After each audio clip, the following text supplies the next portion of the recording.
A ti van estos versos escritos en instantes que mi melancolía se expande por doquier. En medio de tristeza que férrea y constante abraza mi existencia por no poderte ver. Tú estás en la distancia, no sientes los gemidos que emito por las noches recordando tu amor.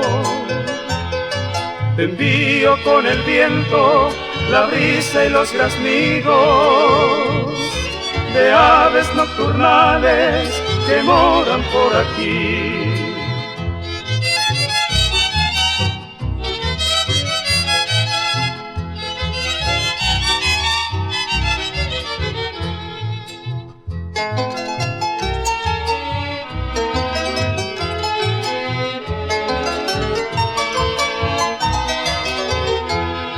Los besos que me diste los siento muy lejanos, hoy solo son recuerdos de un ayer mejor.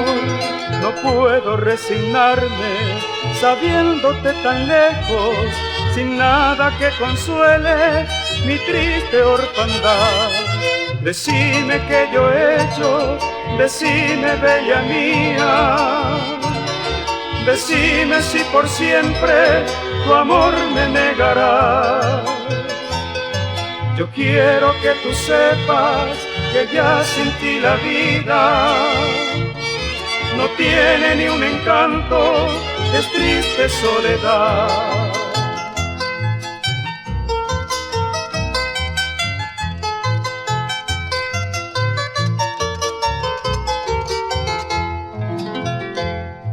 Tú eres bella musa, a quien canta mi lira, por ti el alma siente cariño sin igual, y haces que mi mente, que sueña y delira, engendre estos versos que cantan tu bondad. Tú estás en la distancia, no sientes los gemidos que emito por las noches recordando tu amor.